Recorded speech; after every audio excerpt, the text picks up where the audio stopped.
언제나 주 뜻 안에 언제나 주 뜻 안에 내가 있음을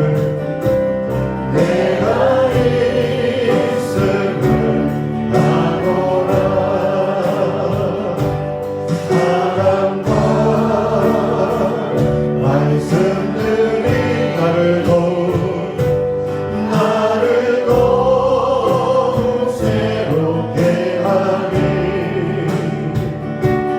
때로는 넘어져도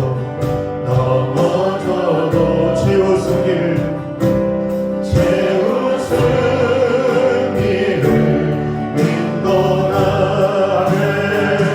인생은 더욱 세라. 주가 지켜주신다. 어느 밤에도 주의 말씀을 인도하여 주신다. 여기에 보인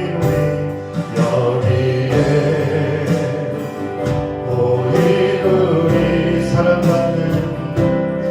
사랑받는 주의 자녀라. 주께서 뜻하시길 뜻하신 바 우리를 통해 펴 주신다. 이 믿음 더욱 굳세라. 이 믿음 더욱 굳세라. 주가 지켜주신다. 어느 밤에도 주의 말씀을 인도하여 주신다. 오늘 사도행전 7번째 말씀 4장 1절에서 22절까지 말씀을 보겠습니다. 사도행전 4장 1절에서 22절 우리 말씀을 한 절씩 교독으로 읽도록 하겠습니다. 사도들이 백성에게 말할 때에 제사장들과 성전 맡은 자와 사도개인들이 이르러 예수 안에 죽은 자를 구하리라고 백성을 가르치고 변함을 싫어하여 그들을 잡음에 날이 이미 저물었으므로 이튿날까지 가두었으나 말씀을 들은 사람 중에 믿는 자가 많으니 남자의 수가 약 5천이나 되었더라. 이튿날 관리들과 장로들과 서기관들이 예루살렘에 모였는데 대제사장 안나스와 가야바와 요한과 알렉산더 및 대제사장의 큰들이 다 참여하여 사도들 가운데 세우고 묻되 너희가 무슨 권세와 누구의 이름으로 이 일을 행하였느냐? 이에 베드로가 성령이 충만하여 이르되 백성의 관리들과 장로들아 만일 병자에게 행한 착한 일에 대하여 이 사람이 어떻게 구원을 받았냐고 오늘 우리에게 질문한다면 너희와 모든 이스라엘 백성들은 알라. 너희가 십자가에 못 박고 하나님이 죽은 자 가운데서 살리신 나사렛 예수 그리스도의 이름으로 이 사람이 건강하게 되어 너희 앞에 섰느니라. 이 예수는 너희 건축자들의 버린 돌로서 집 모퉁이의 머릿돌이 되었느니라. 다른 이로서는 구원을 받을 수 없으니 천하 사람 중에 구원을 받을 만한 다른 이름을 우리에게 주신 이름이 없음이라 하였더라. 그들이 베드로와 요한이 담대하게 말함을 보고 그들을 본래 학문 없는 범인으로 알았다가 이상히 여기며 또 전에 예수와 함께 있던 줄도 알고 또 문맹하는 사람이 그들과 함께 서 있는 것을 보고 비난하려 하니 문제하라. 명하여 공회에서 나가라 하고 서로 의논하여 이르되 이 사람들을 어떻게 할까? 그들로 말미암아 유명한 표적이 나타난 것이 예루살렘에 사는 모든 사람들에게 알려졌으니 우리도 믿을 수 없느니라. 이것이 민간에 더 퍼지지 못하게 그들을 위협하여 이후에는 이 이름으로 아무에게도 말하지 말게 하자 하고 그들을 불러 경고하여 오직 예수의 이름으로 말하지도 말고 가르치지도 말라 하니 베드로와 요한이 대답하여 이르되 하나님 앞에서 너희 말을 듣는 것이 하나님의 말씀을 듣는 것보다 옳은가 판단하라. 우리는 모두를 관리들이 백성들 때문에 그들을 어떻게 처벌할지 방법을 찾지 못하고 다시 위협하여 놓아주었으니 이는 모든 사람이 그 된 일을 보고 하나님께 영광을 돌림이라. 이 표적으로 병나은 사람은 40여 세나 되었더라. 아멘. 베드로와 요한이 나면서부터 안진뱅이를 고쳤죠. 그랬더니 사람들이 베드로와 요한에게 주목하여 보았습니다. 주목하여 본 그 사람들에게 베드로와 요한이 이렇게 선포했습니다. 이 사람을 고친 것은 내가 한 것이 아니라 얼마 전에 너희들이 십자가에 못 박아 죽였던 그 예수님의 이름으로 이 사람을 고쳤고, 그리고 예수님은 죽으시고 3일 만에 부활하셔서 우리에게도 동일한 부활을 주시는 메시아이심을 그 많은 이 청중들을 대상으로 설교를 했습니다. 그런데 이때 이 복음을 전하는 것을 방해하는 무리들이 이제 등장하기 시작합니다. 그 사람들이 누구냐면 제사장들과 성전 맡은 자와 그리고 사두개인들입니다. 어떻게 보면 이들은 종교 지도자들이고 구약에서부터 메시아를 기다렸던 나름대로 하나님을 잘 믿는 그런 대표자들인데도 불구하고 그들의 기득권과 이익과 또 자신들만의 그런 세력 때문에 정작 메시아가 눈앞에 있었지만 그들의 손으로 예수님을 잡아 죽인 일에 앞장을 섰습니다. 하나님의 영광을 위해서 율법을 읽고 율법대로 살아간다고 하는 그런 하나님의 백성들인데 누구보다도 하나님을 등지고 하나님 마음을 아프게 하며 또 급기야는 메시아까지 잡아 죽이고 지금은 그 복음을 전하는 제자들의 사역도 방해하면서 그들의 그 전하는 그 복음을 어떻게든 멈추게 하려고 이 종교 지도자들이 일어나게 되었습니다. 자, 왜 이들이 베드로와 요한을 이렇게 복음 전하는 것을 또 앞으로도 수많은 믿음의 증인들의 복음 사역들을 방해할까요?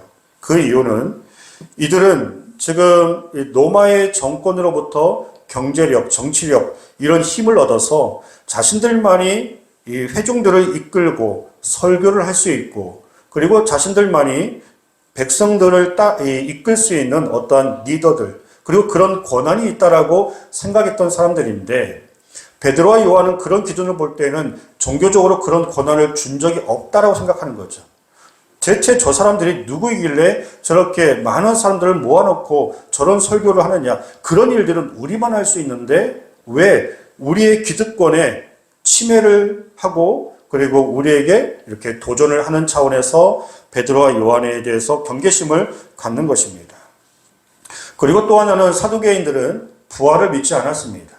하나님을 믿는다면서도 사람이 죽으면 끝이지 이 땅에서나 하나님을 잘 믿으면 된다라고 생각했던 잘못된 이 신앙관이 있었던 사람들이 사두개인들인데 부활을 믿지 않는 그들이 베드로와 요한이 예수님이 죽으시고 3일 만에 부활하셨다고 하니까 듣기 싫은 거예요.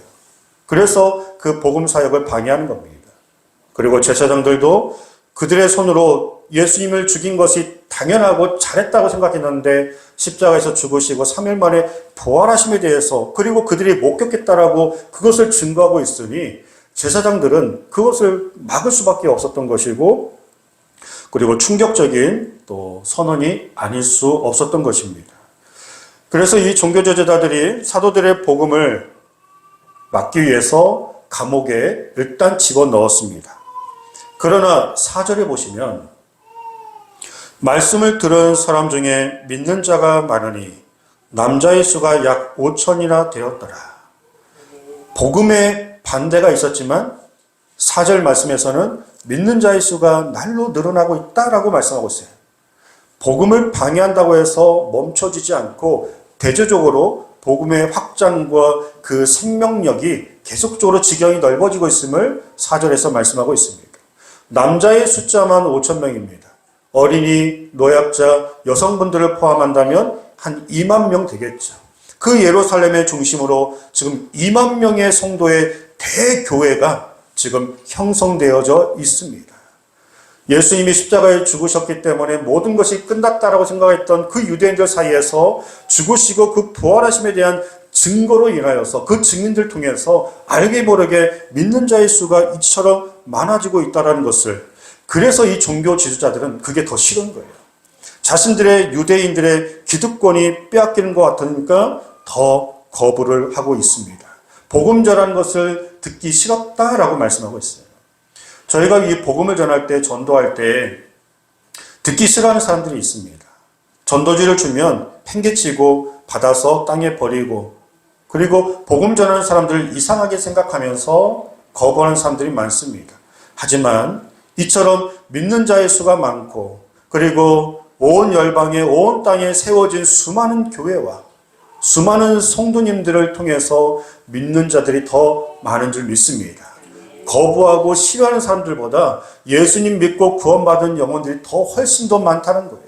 그래서 우리가 왜 복음을 전하냐? 듣기 싫어하는 사람들 때문에 복음 전하는 것이 아니라 그 가운데 예수님 믿고 변화되어서 하나님의 자녀될 그 사람들을 위해서 우리가 복음을 전하고 있는 줄 믿습니다.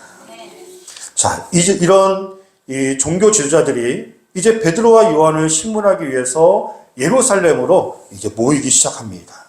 6절에 보시면 대제사장 안나스와 가야바와 요한과 알렉산더와 및 대제사장의 문중이 다 참여하여 내노라는 사람들은 지금 다 모이고 있습니다.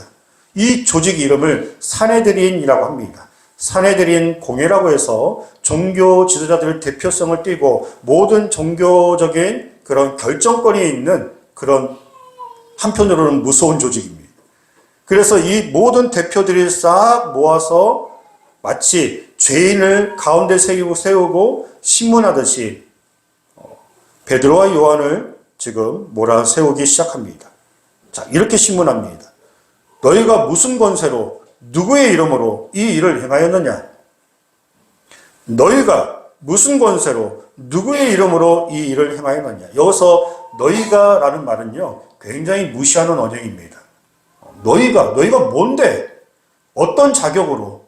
그리고 그런 지식도 없는 사람들이 저 병자를 어떤 힘으로 고쳤고, 그리고 누구의 권세로 누구의 이름으로 이렇게 대중들을 향해서 설교를 하고 있느냐? 그런 권한을 누가 줬느냐? 라고 굉장히 무시하듯이 지금 베드로와 요한을 긴 옷을 입고 또 그 사람들이 둘러싸서 그 두 명을 마치 죄인처럼 신문함을 통해서 무서워 다시는 그 복음을 전하지 못하도록 지금 그들이 재판 분위기를 만들고 있는 거죠. 이에 베드로가 성령으로 충만하여 그곳에 모여있는 종교 지도자들에게 이렇게 말합니다. 우리 9절, 10절을 보시면 만일 병자에게 행한 착한 일에 대하여 이 사람이 어떻게 구원을 받았느냐? 고 오늘 우리에게 질문한다면 너희와 모든 이스라엘 백성들은 알라. 너희가 십자가에 못 박고 하나님이 죽은 자 가운데서 살리신 나사렛 예수 그리스도의 이름으로 이 사람이 건강하게 되어 너희 앞에 섰느니라. 자, 먼저는 베드로와 요한이 그 사람들에게 뭐라고 얘기하냐?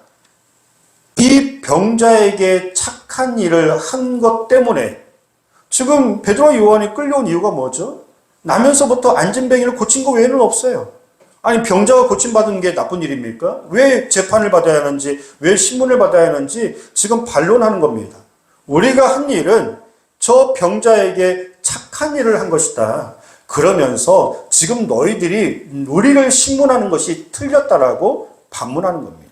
그리고 누구의 이름으로 누구의 권세로 지금 이 일을 했고 이 병자를 고쳤느냐라고 그들이 물어보니까 오케이, 잘 된 거죠. 그렇게 궁금하면 얘기해 주겠다. 너희들이 얼마 전에 십자가 못 박아 죽인 그 예수님이 다시 3일 만에 부활하셔서 그 예수 그리스도의 이름으로 이 병자를 고쳤다라고 그 재판장에 모여있는 종교 지도자들에게 복음을 선포했습니다. 베드로와 요한은 마치 그들이 끌고 와서 신문하는 재판의 현장인지 모르겠지만 베드로와 요한의 입장에서는 복음을 전하는 현장이 된 것입니다. 아멘입니까? 우리가 복음에 확신이 있고 복음에 열정이 있고 분명한 또 믿음에 확신이 있으시면요, 핍박을 하면 할수록 우리는 더 성령으로 충만해질 줄 믿습니다. 복음을 전하지 말라고 방해하면 할수록 그것이 진짜이니까, 생명이 있으니까 더 힘써 우리는 그 복음을 전하는 것이 진짜 믿음의 성도의 모습이라는 것입니다. 이처럼 어떻게 보면 굉장히 위압감이 있고 그리고 공포스럽고 여기서 예수님의 이름을 증거했다가는 그 예수님처럼 십자가에 못 박아 우리도 죽을 수 있는 그런 위기의 순간이었지만 아무것도 두려워하지 않았습니다. 아무것도 두려워하지 않고 전과 다르게 그들이 예수 그리스도의 그 부활의 소망과 성령을 받아서 그 성령의 충만한 가운데 그곳에 모여있는 모든 사람들에게 오직 예수님만이 우리의 구원자이심을 이제 율법이 아니라 우리의 행함도 아니라 이 땅에 그 어떠한 이름도 아니라 오직 예수 그리스도 이름 외에는 우리에게 구원이 없다라고 유일한 진리의 복음을 증거하고 있습니다. 너희들은 얼마 전에 건축자의 돌처럼 예수님을 버렸지만 그 예수님이 다시금 3일 만에 부활하셔서 집 모퉁이의 돌이 되었다. 여러분들 건축을 좀 아시는 분들은 모퉁이 돌이 어떤 것인지 아실 겁니다. 그 기반을 잡아주고 또 그 건물이 흔들리지 않도록 반석이 되고 기초가 되는 돌이 모퉁이 돌입니다. 우리가 힘없고 나약하고 연약하고 또 내일도 모르고 죽음 이후에 대해서 두려움이 있는 흔들리고 연약한 우리의 심령들이 예수님 만나면 예수님이 우리의 인생의 모퉁이 돌이 되셔서 우리 영혼을 붙잡아 주시고 흔들리지 않게 하여 주시고 어떤 어려움을 만나도 반석과 같이 우리의 삶을 영혼을 우리의 마음을 영원히 지켜주시는 모퉁이 돌이 되시는 줄 믿습니다. 예수님을 믿지 않으면 건축자의 돌처럼 아무렇게나 대하겠지만 그 예수님이 우리의 생명이 되시고 구원자이시고 십자가에서 죽기까지 우리를 사랑하셨다라고 하는 그 사랑의 감사함을 안다면 내 영혼의 최고의 모퉁이 돌이 되셔서 그 주님을 믿고 붙들고 어떤 환난 속에서도 흔들리지 않는 신앙으로 우리가 살아가게 됩니다. 그러면서 12절에 베드로와 요한이 이렇게 담대하게 복음의 핵심을 선포합니다. 다른 이로서는 구원을 받을 수 없나니 천하 사람 중에 구원을 받을 만한 다른 이름을 우리에게 주신 일이 없다. 할렐루야. 아멘. 하나님께서 우리에게 유일하게 구원을 받을 수 있는 방법, 유일한 이름, 예수 그리스도. 예수님을 믿는 것 외에는 이제 율법도 행함도 이 땅에 얼마나 그런 이 우상, 종교들이 얼마나 많은지 모릅니다. 힌두교 같은 경우는 이 땅에 존재하는 돌, 나무, 짐승, 그냥 사람, 갖가지 모든 종교의 신들 다 믿는 게 힌두교예요. 그 중에 하나 걸려서 복받으면 좋은 그런 차원으로 확률을 높이려고 그런 건지 모르겠지만 아무튼 그리스도 외에 예수님 이름 외에 이 땅에 참 여기에 구원이 있다, 여기에 생명이 있다라고 하는 헛된 종교 이단 사이비 그런 이 거짓 것들이 이 땅에 얼마나 많이 존재한 줄 모릅니다. 구원에는 그 종교가 확실하려면 증거가 있어야 합니다. 막연하면 안 됩니다. 다른 종교를 폄하해서 참 죄송한데 불교에서는 해탈을 해야 한다고 합니다. 막연한 거예요. 해탈이 뭐예요, 근데? 저는 궁금합니다. 해탈의 경지에 이르러야 극락세계에 간다는데 대체 사람이 어느 선까지 가야 해탈하는 겁니까? 분명한 선이 있어야죠. 예수님처럼 죽으시고 3일 만에 부활하셔서 예수님 믿기만 하면 부활이 있다고 하는 정확한 정답이 있어야죠. 그런데 기독교 외에 모든 종교를 보면요, 막연합니다. 그리고 증거가 없습니다. 석가모니가 죽어서 무덤을 자랑하고 있지만 우리 예수님은 빈 무덤을 자랑하고 있습니다. 우리 예수님은 무덤이 없어요. 왜냐하면 죽으시고 3일 만에 부활하셨기 때문에. 그리고 예수님 외에 이 땅에 존재하는 모든 훌륭한 사람이랄지라도 다 무덤이 있다는 것입니다. 헛된 우상들을 보면은 하나같이 크게 만들어 놓고 막 금칠을 해놔요.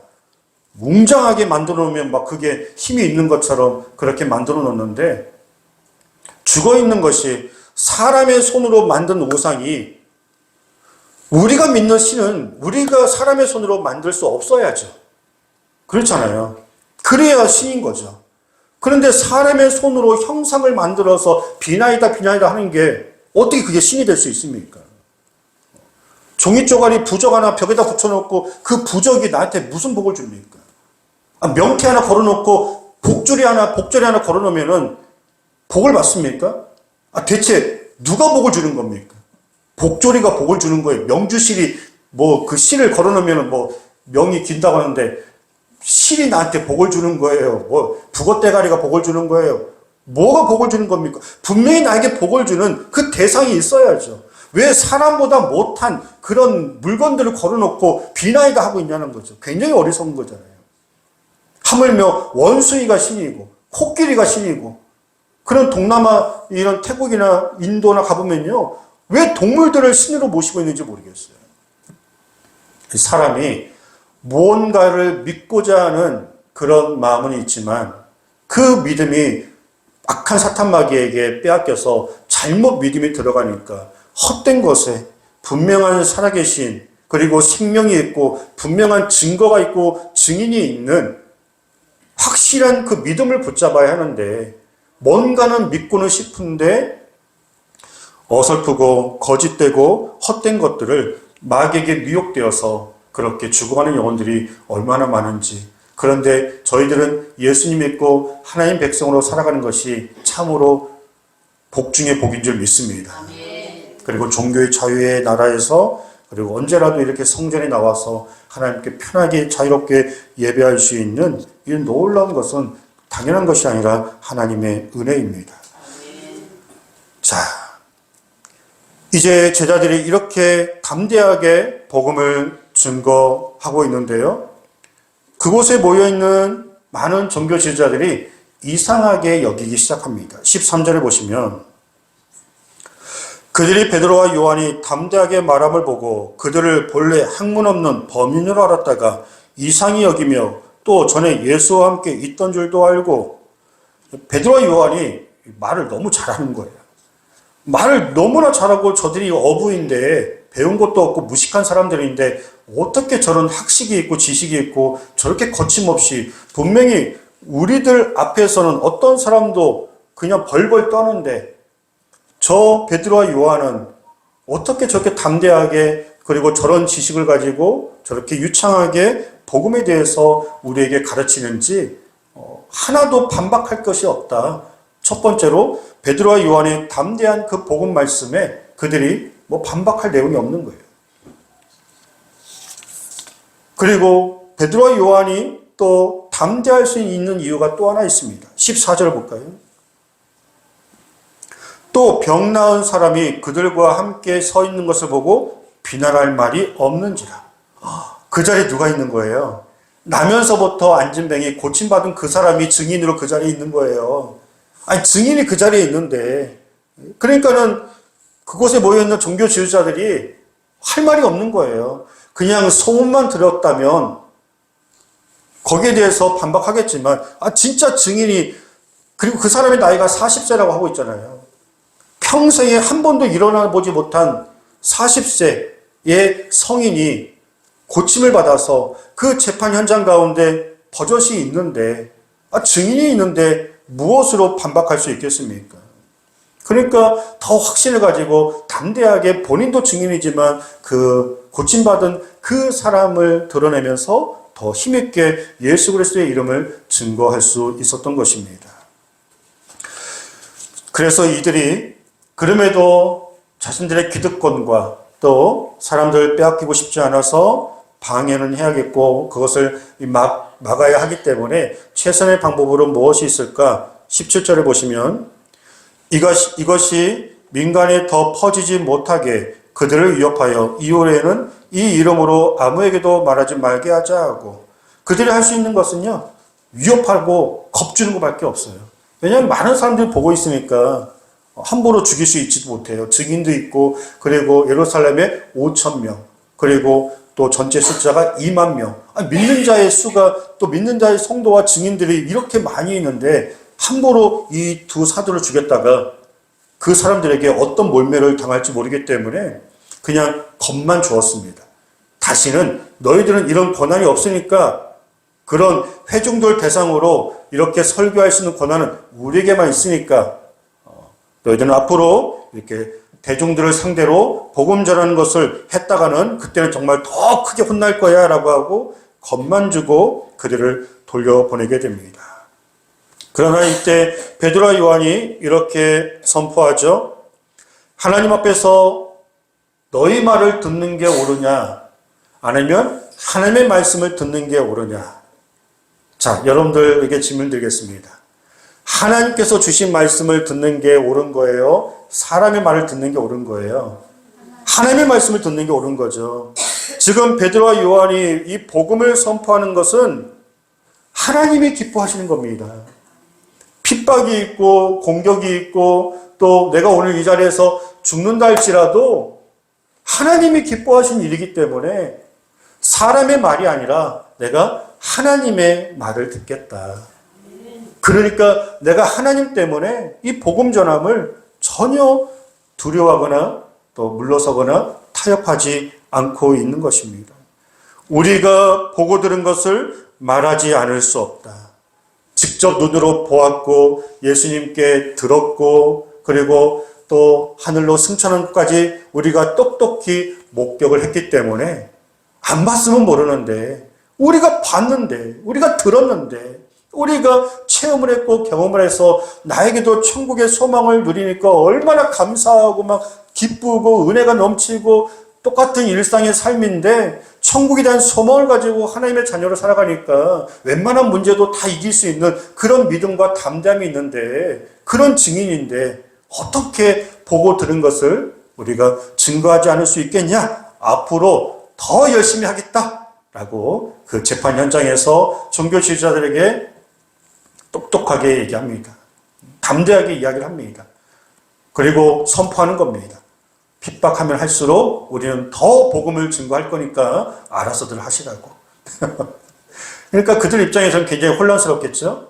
막아도 전하겠다 하고 이렇게 신문하고 재판해도 증거하겠다 하고 때려 죽여도 감옥에 끌려가고 순교하고 죽여도 복음의 확장이 있으니 이게 막을 길이 없는 거예요.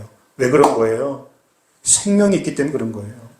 기독교 신앙에는 생명이 있기 때문에 어두움이 빛을 가릴 수 없는 거예요. 죽은 거고 가짜이면 방해가 있고 막으면 사라지지만 생명이고 또 그 어떤 것으로 막을 수 없는 유일한 진리의 빛이기 때문에 그 어떠한 방법으로도 생명 대신 예수 그리스도의 이름, 그 진리의 복음을 막을 수가 없는 거예요. 그리고 또 하나 아까 그 나음을 입은 그 증인이 그 옆에 있었던 것처럼 우리 옆에 증인들이 같이 있잖아요. 우리 한 사람 한 사람이 우리가 다 주님의 증인들인 줄 믿습니다. 다 안 믿고 나만 믿으면 그러는데 나도 믿고 옆에 있는 우리 가족들 또 사랑하는 학생들 또 이 땅에 존재하는 수많은 예수님 믿는 증인들 그 증인들이 있기 때문에 우리도 담대하게 복음을 전하며 또 예수님의 이름을 타협하지 않고 어떤 상황 속에서도 나는 하나님 믿는 자녀입니다. 나는 예수님 믿고 천국을 소망하며 살기 때문에 이 땅에서 그 어떤 것도 두렵지 않습니다. 내가 예수가 필요한 것처럼 당신도 예수가 필요한 사람입니다. 예수님 한번 믿어보세요. 예수님 믿으면요 우리가 영원하지 않는 이 세상 미련도 없습니다. 천국을 소망하면서 이 땅에서 어떤 어려움을 만나도 물론 힘들 수는 있겠지만 금세 이길 수 있는 그런 힘과 위로와 소망을 갖게 됩니다. 그런 여러분들이 확신을 가지시고 베드로와 요한처럼 살아계시는 동안 많은 영혼들에게 예수님의 이름을 증거할 수 있기를 주의 이름으로 축복합니다. 함께 기도하겠습니다.